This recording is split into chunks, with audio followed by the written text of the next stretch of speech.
Hey everybody, it's Al here. So right now I'm visiting my mom in my hometown on the central coast of California. It's just so beautiful out here. I'm out by the railroad tracks right now and got my fancy iPhone, which I'm taking a video with for one of the first times. So I got to pet some horses as I came out here. Maybe you can see them out there. It's so beautiful.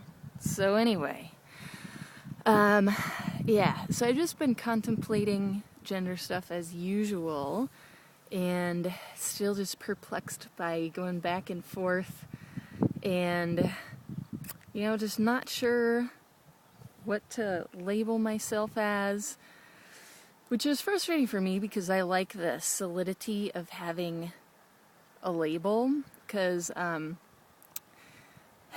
think the idea of being genderqueer is really cool. I admire people who identify as genderqueer because I think it makes sense, like, how is everyone on this planet gonna identify as only a man or a woman? I mean, that's just not the reality. So I admire people who can go with that and be okay identifying in the middle of the spectrum.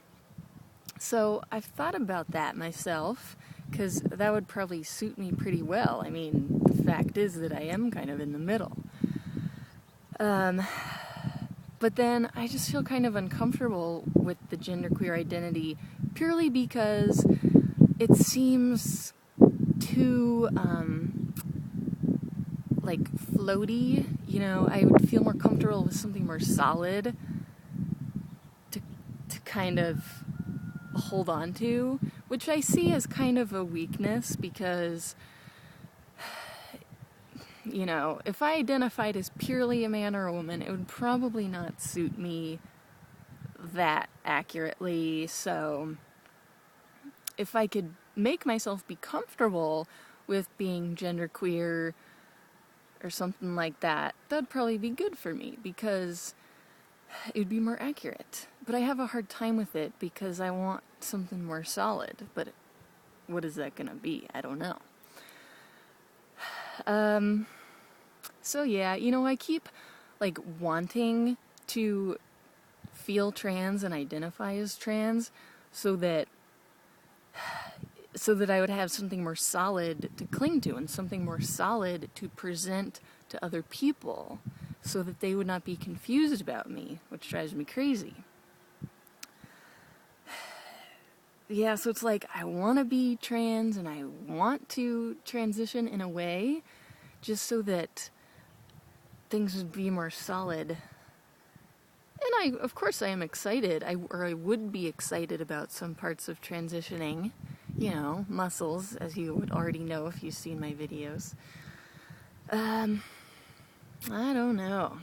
Anyways, I was looking back at Butch Blues since it's been years since I read that, and when I read it, I was more thinking about issues of sexuality than gender, because that's when I was coming out as a lesbian years ago. So I was looking at it again the other day, and I found a part that really spoke to me, so I wanted to share it. So I'll read it to you real quick. It is from this edition, page 222. I feel like I'm teaching right now. Okay, so Leslie Feinberg, or Jess in the book, has transitioned, and then she or he is thinking,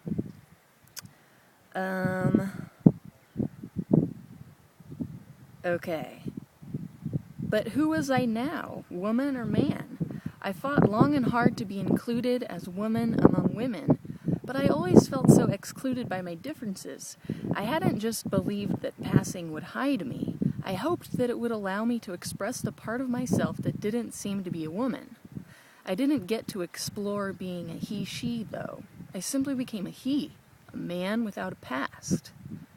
Who was I now, woman or man? That question could never be answered as long as those were the only choices. it could never be answered if it had to be asked.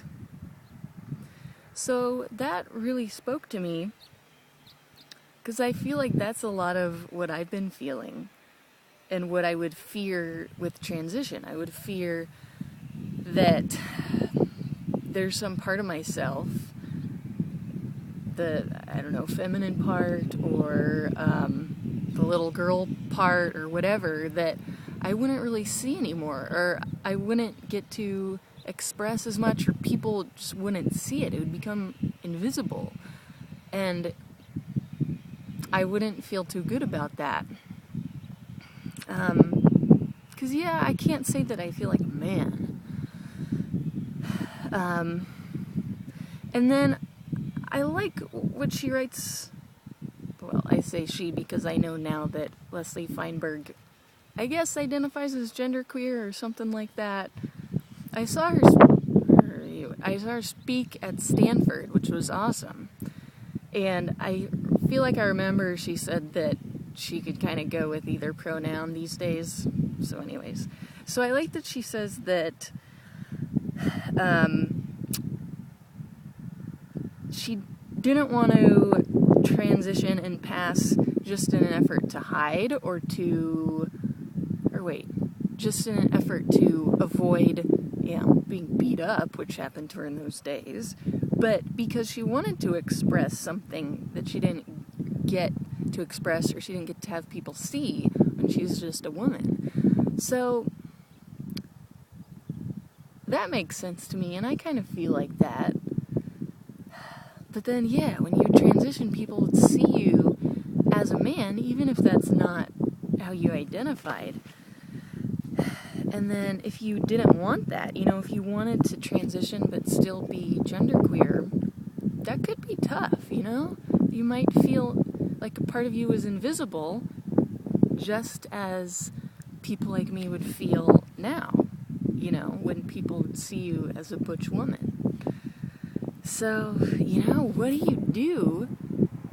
How do you present yourself? What do you do to yourself, or how do you live so that both parts, or all parts, are expressed and other people can recognize that in you? I don't know. It's a hard question. So, feel free to make comments. I'd totally be interested to hear from people who are thinking about similar issues. I've really appreciated videos, or just the existence of Christopher's username Mountain Boy 2 or something like that, because he is genderqueer, transitioning, so I feel kind of similar. I feel some similarities, perhaps. So I guess that's probably all I have to say for now. Thank you very much for watching. I really appreciate everyone's comments or messages. Keep them coming. Thank you very much. Bye.